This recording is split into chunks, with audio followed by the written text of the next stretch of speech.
Compte rendu de la 45e réunion du Conseil de ministres. Le président de la République, chef de l'État, Félix Antoine Tshisekedi Tshilombo, a présidé ce vendredi 30 mai 2025 à la Cité de l'Union africaine, la 45e réunion du Conseil de ministres. 4 points étaient inscrits à l'ordre du jour, à savoir 1. Communication du président de la République, chef de l'État.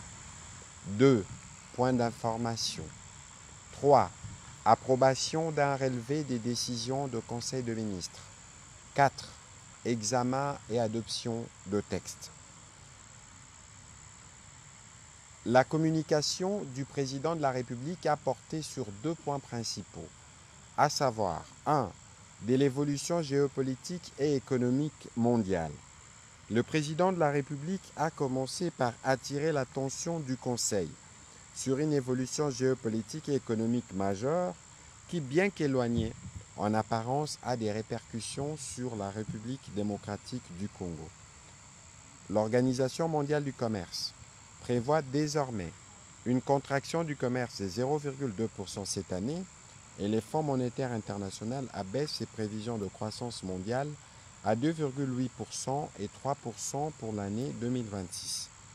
Parallèlement, les dollars américains se déprécient, reflet d'une perte de confiance dans les marchés obligataires et d'une dynamique accélérée des dédollarisations des échanges. Pour un pays comme le nôtre, où 91% des dépôts et 97% des prêts bancaires restent libellés en devises, ces bouleversements sont majeurs. En effet, notre économie est confrontée à 4 risques. 1. Une inflation importée due à la hausse mondiale des prix manufacturés. 2. Une pression sur le franc congolais, aggravée par la baisse des recettes d'exportation. 3. Un ralentissement de l'économie chinoise qui fragilise la demande pour nos ressources stratégiques. 4. Une forte volatilité des cours de métaux, rendant la planification économique incertaine. La suspension temporaire de nos exportations de cobalt depuis février 2025, destinée à réguler les prix, illustre l'importance des stratégies de maîtrise de l'offre pour protéger nos intérêts nationaux. À ces défis économiques s'ajoute un contexte sécuritaire critique alimenté par le conflit à l'est du pays qui exige de ressources financières colossales pour financer l'effort de guerre, soutenir les populations déplacées et protéger notre intégrité territoriale. Dans ce cadre, le président de la République est d'avis que sécuriser nos flux économiques extérieurs et repenser notre positionnement géopolitique n'est plus une option, mais une nécessité. Notre pays doit non seulement se défendre, mais aussi se positionner. Notre voix doit compter, notre économie doit résister et notre diplomatie doit anticiper. Les initiatives récentes dans les corridors de Lobito, la zone économique spéciale RDC-Zambie, illustrent notre potentiel d'intégration dans les chaînes de valeur mondiales et africaines. Cependant, a-t-il souligné, nous devons aller plus loin en traitant cette question de résilience économique de manière transversale. Pour ce faire, le président de la République a engagé sous la coordination de la Première ministre, le vice-premier ministre, ministre de l'Économie, la ministre d'État, ministre des Affaires étrangères, le ministre d'État, ministre de l'Agriculture, le ministre d'État, ministre du Budget, le ministre des Finances, le ministre des Mines, celui du Commerce extérieur et la gouverneure de la Banque centrale, ainsi que les autres instances stratégiques à se concerter pour proposer rapidement des mesures concrètes visant à protéger notre économie des chocs extérieurs, de renforcer notre souveraineté monétaire et commerciale, de diversifier nos partenariats et d'ancrer nos décisions diplomatiques dans une stratégie autonome au service de nos seuls intérêts. Le deuxième point de la communication du président de la République a porté sur la problématique de la représentation de l'État dans les joint ventures minières et celle de la cession à l'État congolais des actions par les sociétés minières détentrices de permis d'exploitation. Dans cet esprit de souveraineté économique, et au cours de la 29e réunion du Conseil de ministres tenue en date du 19 novembre 2021. Le président de la République a rappelé qu'il avait instruit le ministre de Mines, en coordination avec celui du portefeuille, de procéder à un contrôle systématique de la gestion des actifs miniers de l'État dans les entreprises concernées. Ces contrôles devaient notamment identifier de manière exhaustive les actifs miniers résultant des amodiations, évaluer les recettes qui auraient dû être perçues par les trésors publics, vérifier les modalités de désignation et de la légitimité des représentants de l'État au sein de ces structures. Près de 3 ans plus tard, il est constaté que les résultats escomptés, notamment ceux permettant de clarifier la représentation effective de l'État dans les sociétés minières, ne sont pas encore disponibles.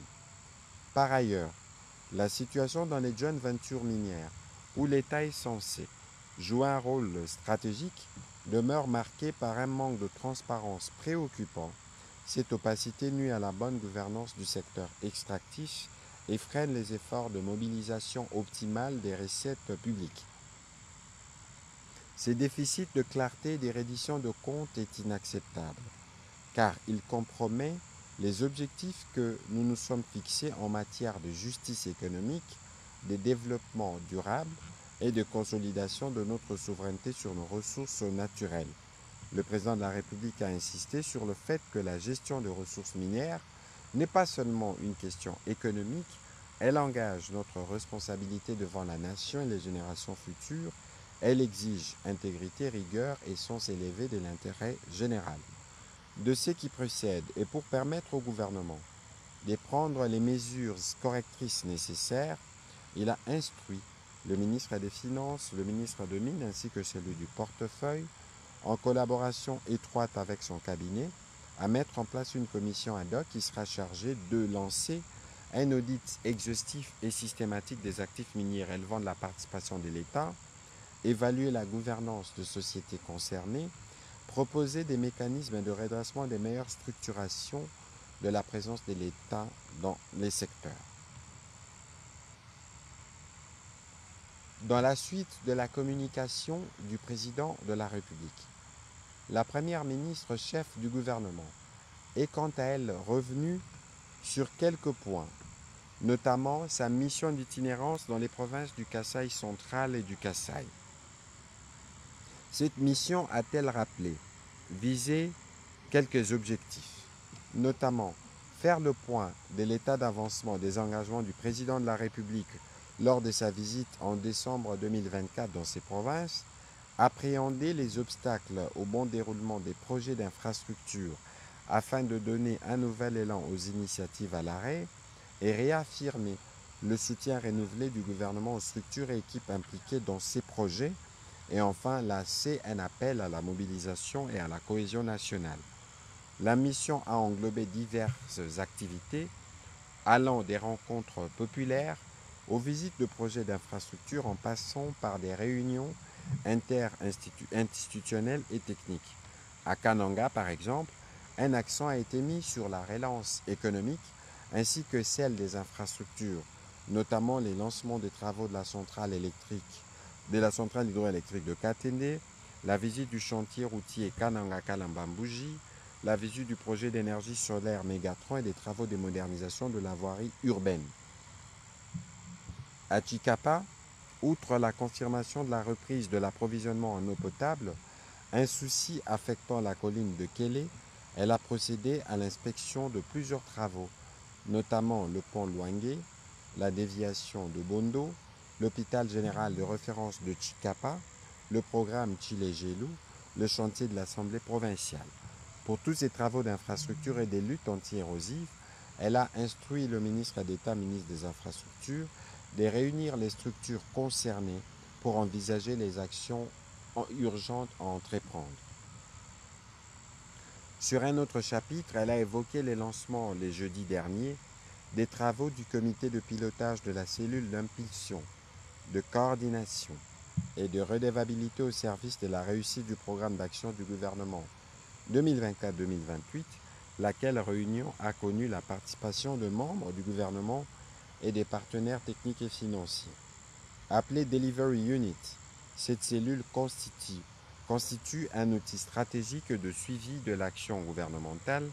Elle est de ce fait un dispositif de soutien aux membres du gouvernement dans une perspective d'amélioration de performance de l'action publique et d'accélération de la mise en œuvre de réformes ainsi que de projets qui touchent directement la vie de nos populations.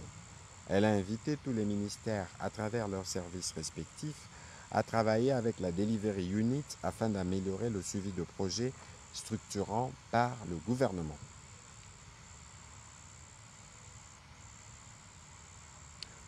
Au deuxième chapitre du Conseil de ministres de ce jour, relatif aux points d'information, le vice-premier ministre, ministre de l'Intérieur, a présenté les rapports sur l'État et l'administration du territoire.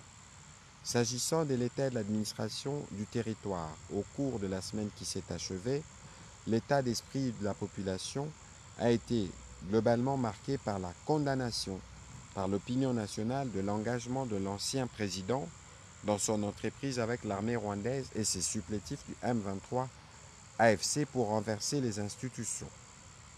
L'accueil favorable par l'opinion de l'initiative prise par le ministère de l'Intérieur pour obtenir auprès des instances judiciaires la dissolution des partis politiques dont les leaders sont engagés dans la guerre d'agression. Sur le plan politique, il a présenté la situation liée à l'installation et à la prise en charge de conseils communaux à travers toute la République. La situation présentée est assortie des propositions en direction du gouvernement. Dans les chapitres du banditisme et de la criminalité, il est revenu sur le phénomène de braquage qui s'observe de plus en plus dans certaines villes. Il a rassuré d'une part l'intensification de l'opération Ndobo et d'autre part rappelé la nécessité de réduire au plus vite le nombre de policiers commis à la sécurité de privés pour renforcer les équipes sur les terrains. La situation frontière et l'opération de démolition de constructions anarchiques ont également fait l'objet du rapport présenté par le vice-premier ministre, ministre de l'Intérieur. Au sujet de la note relative aux travaux préparatoires du Forum national des affaires coutumières, le vice-ministre chargé des affaires coutumières a, dans la suite du vice-premier ministre, ministre de l'Intérieur, informé le Conseil avoir signé l'arrêté ministériel portant création et attribution du comité d'organisation de ces assises. Cet arrêté donne comme mission principale à ce comité d'organisation la conception, la coordination et le suivi de toutes les activités relatives à la préparation et au déroulement du FNAC.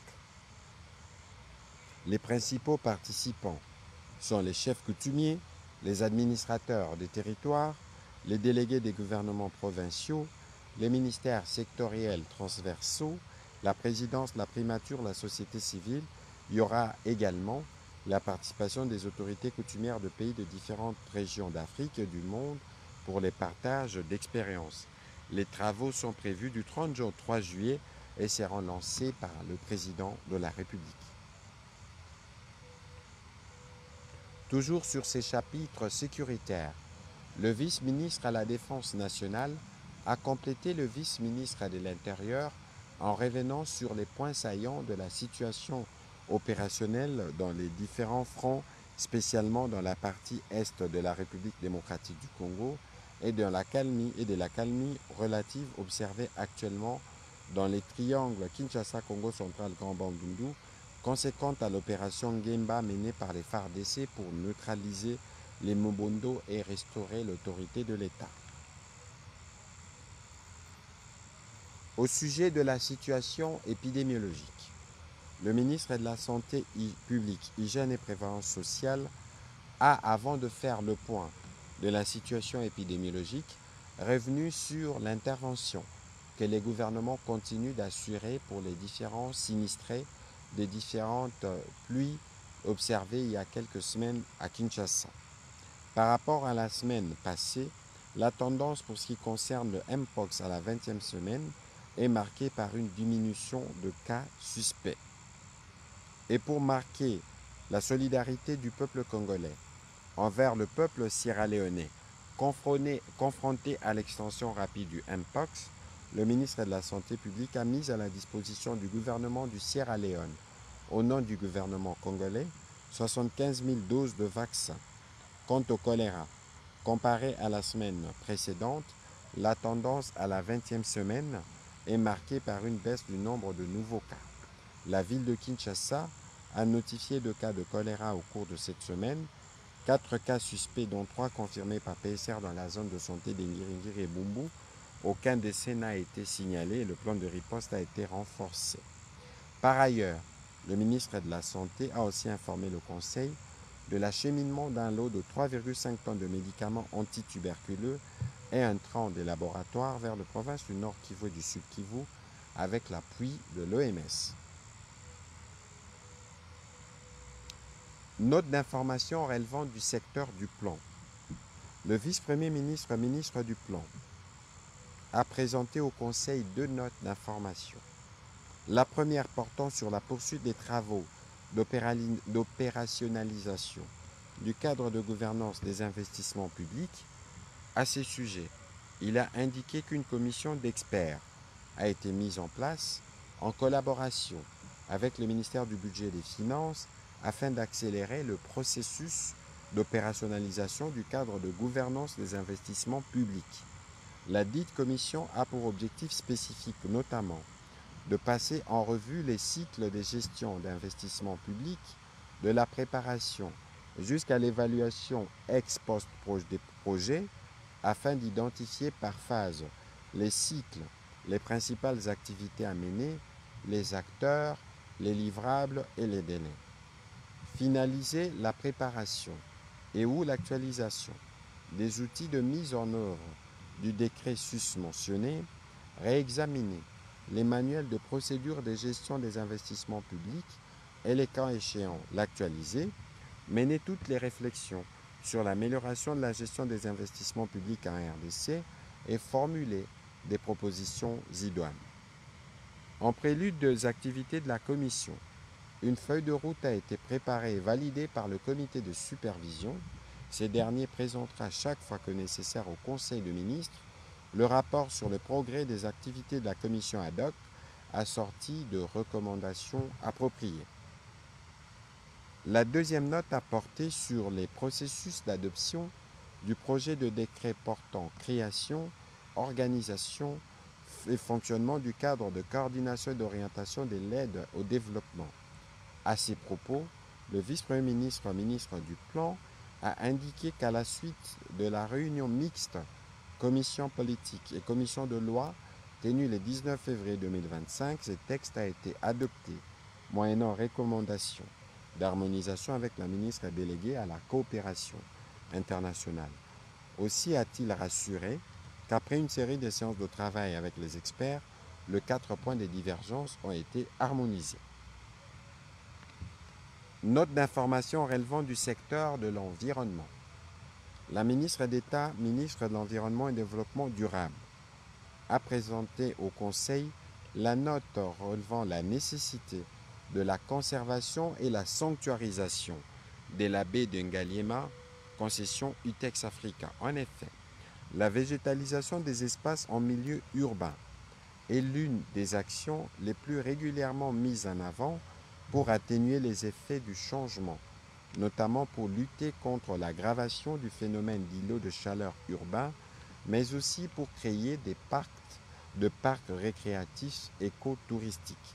Dans ces cadres, elle a rappelé que depuis 2017, un contrat avait été signé entre l'État et la société UTEX Africa pour l'aménagement, l'entretien, les nettoyages, la préservation de la faune et de la flore, ainsi que le développement d'activités d'agriculture et des maraîchages urbains sur cette zone en période d'étiage.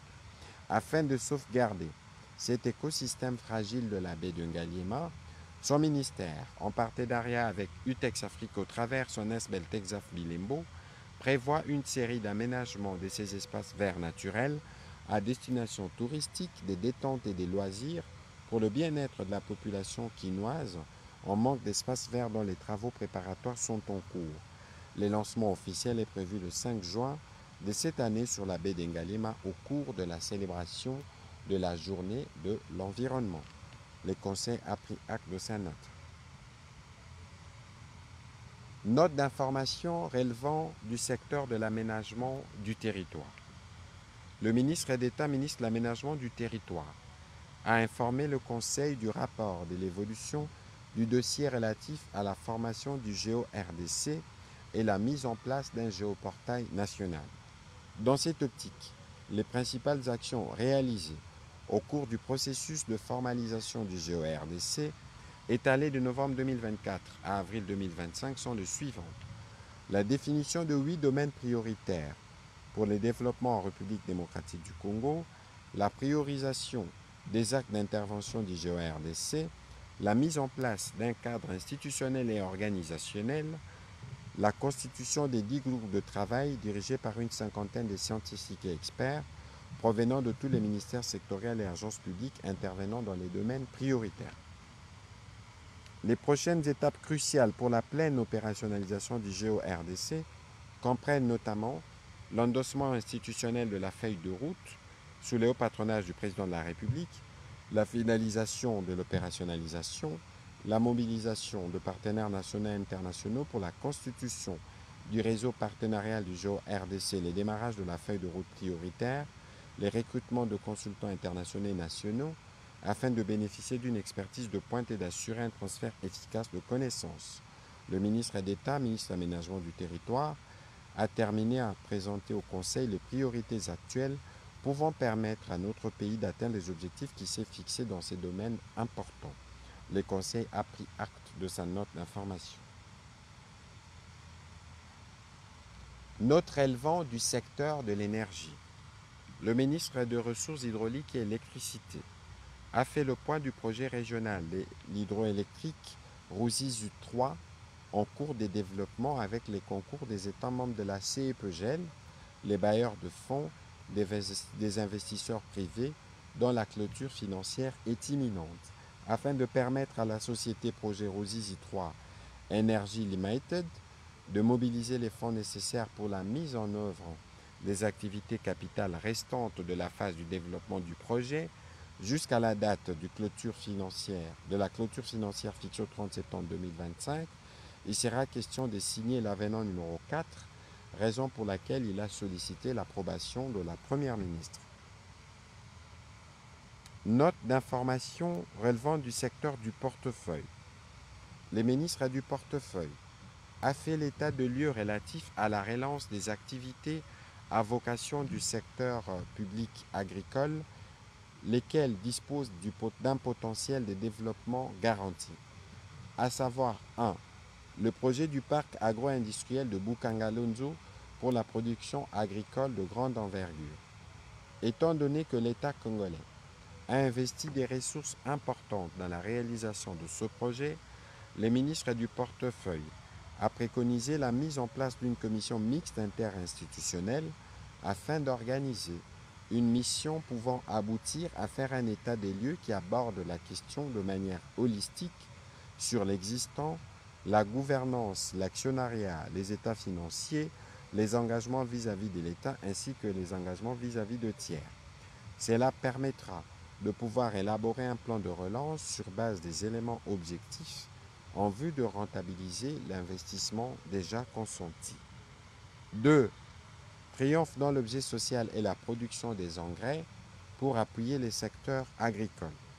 Il sera question de garantir un financement devant couvrir l'investissement, le fonds de roulement et la trésorerie en vue de relancer cette entreprise et assurer la régularité de son approvisionnement. Au niveau du ministère de l'Agriculture et de la Sécurité alimentaire, de pistes de financement innovantes sont envisagées pour y parvenir. Au demeurant, le ministre du portefeuille a évoqué la nécessité et l'urgence de rendre performantes ces entreprises du portefeuille dont l'objet social correspond à la croissance de la production agricole et pour lesquelles des investissements ont déjà été consentis.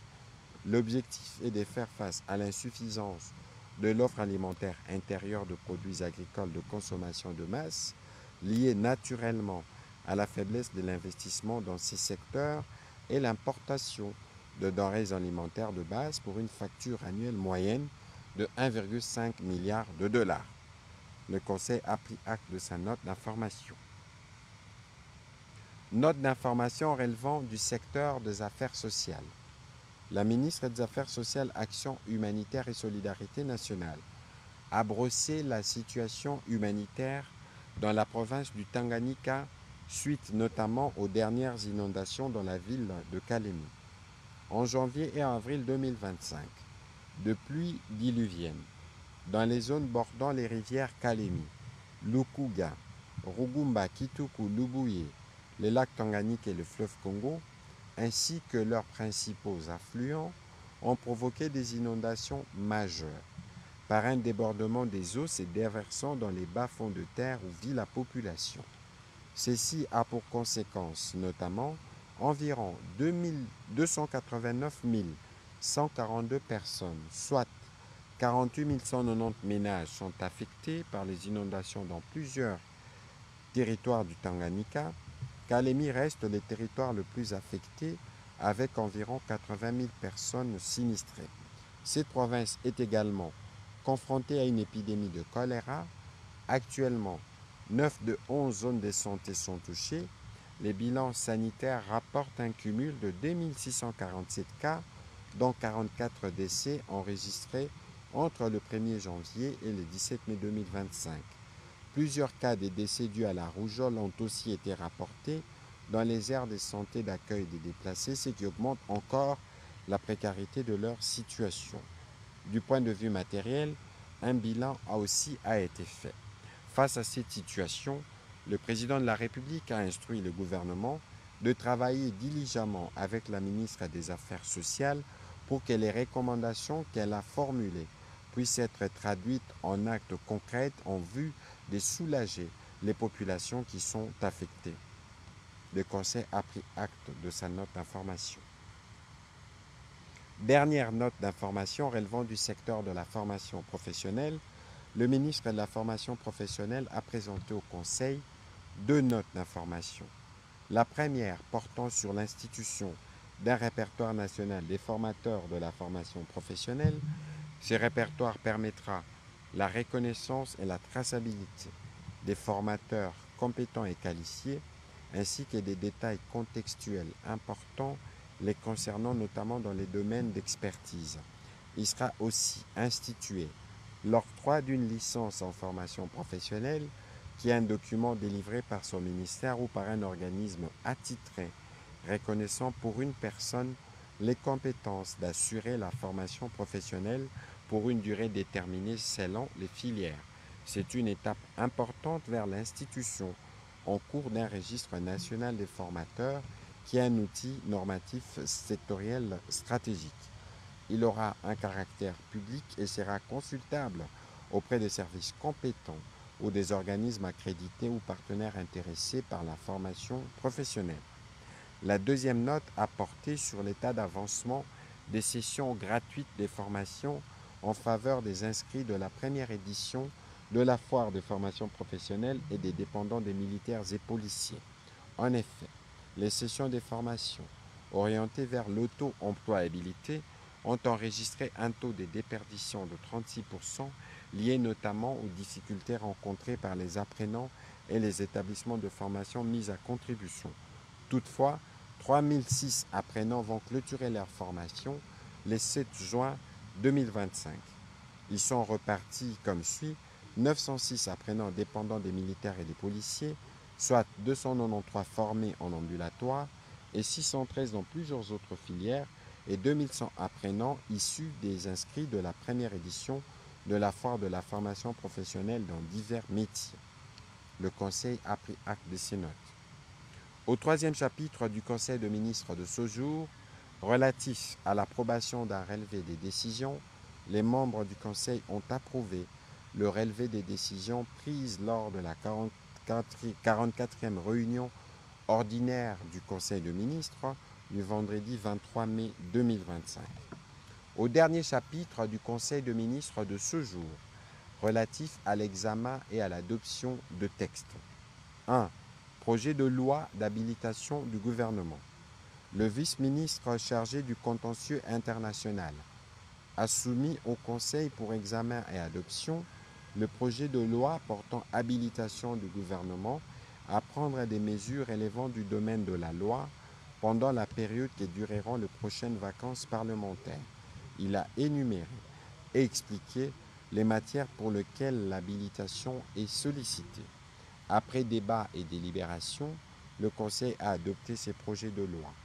Projet de loi relevant du secteur de la santé publique. Le projet de décret relevant du secteur de la santé publique. Le ministre de la Santé a soumis au Conseil 3 projets de décret pour examen et délibération.